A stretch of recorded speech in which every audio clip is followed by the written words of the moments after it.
কেকেআরের mentor Gautam Gambhir শুধুমাত্র কেকেআরকে champion করেই যে কেকেআর ফ্যানদের মন জিতেছে তা কিন্তু নয়। আবারও প্রেস কনফারেন্সে তার মুখ থেকে এমন এক কথা বেরিয়ে এলো যে কথাটা সত্যি বলতে কেকেআর ফ্যানেদের মন জয় করে নেবে। হ্যাঁ, তোমরা জানো গৌতম গম্ভীরকে ভারতীয় টিমের হেড কোচ হওয়ার জন্য অ্যাপ্রোচ করা হচ্ছে, যেটা নিয়ে আগের দিনই ভিডিও বানিয়েছি বিস্তারিত, তো ভিডিওটা না দেখলে দেখে নাও। কিন্তু আজকে গৌতম গম্ভীর কেকেআর টিম সম্পর্কে এমন একটি মন্তব্য করেছে যেটা শোনার পর কেকেআর ফ্যানদের ভালোবাসা গম্ভীরের প্রতি আরও বেড়ে যাবে। তো কী বলেছে সেটি অবশ্যই জানাবো। তার আগে তোমাদের কাছে একটাই রিকোয়েস্ট, চ্যানেলে প্রথমবার হলে অবশ্যই সাবস্ক্রাইব করে নিও।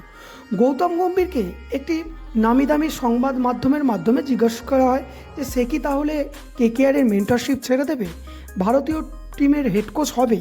তখন গৌতম গম্ভীর স্পষ্টভাবে জানায় যে হ্যাঁ, অবশ্যই তাকে অ্যাপ্রোচ করার চেষ্টা করা হচ্ছে, কিন্তু সে এখনও সেইভাবে বিস্তারিত কিছু ভেবে দেখেনি। এবং তাকে যখন সাংবাদিকরা পাল্টা উত্তর করে যে তাহলে কি তার আইপিএলের ট্রফি যে তার কোচ হিসাবে যে ট্রফি জেতার যে চাহিদা ছিল সেটা কি তার মিটে গেছে, তার সেই খিদে কি মিটে গেছে, তখন গৌতম গম্ভীর স্পষ্টভাবে জানিয়ে দেয় যে না, গৌতম গম্ভীরের খিদে এখনও মেটেনি। অর্থাৎ কেকেআর টিমকে মাত্র 3বার চ্যাম্পিয়ন করে গৌতমের খিদে এখনও মেটেনি।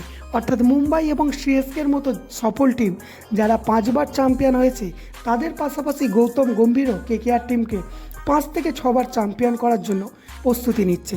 যার ফলে হয়তো অনেক বিশেষজ্ঞরা মনে করছে গৌতম গম্ভীর হয়তো ভারতীয় টিমের হেড কোচ নাও হতে পারে, কারণ ভারতীয় টিমের হেড কোচ হয়ে গেলে সে কোনো টিমের সাথে সেইভাবে যুক্ত থাকতে পারবে না এবং কেকেআরের সাথেও যুক্ত থাকতে পারবে না।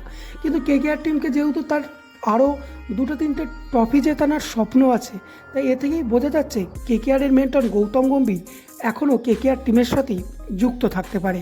যদিও ভারতীয় টিমের হেড কোচ হলেও খুবই খুশি হবে, কারণ ভারতীয় টিম আগে, তারপর কেকেআর টিম, এটা প্রতিটা ক্রিকেট প্রেমীর কাছেই মনের স্বপ্ন। তো যাই হোক, গৌতম গম্ভীর যদি কেকেআর টিমে থাকে এবং কেকেআর টিমকে আরও 2 থেকে 3বার চ্যাম্পিয়ন করে তাহলে তো খুবই ভালো লাগবে। তো তোমাদের এই সম্পূর্ণ গৌতম গম্ভীরের বক্তব্য শুনে কি মনে হলো, নিজেদের মূল্যবান বক্তব্য অবশ্যই কমেন্টে জানাতে ভুলো না। আশা করি ভালো আছো, ভালো থাকবে। দেখা হচ্ছে পরের ভিডিওতে।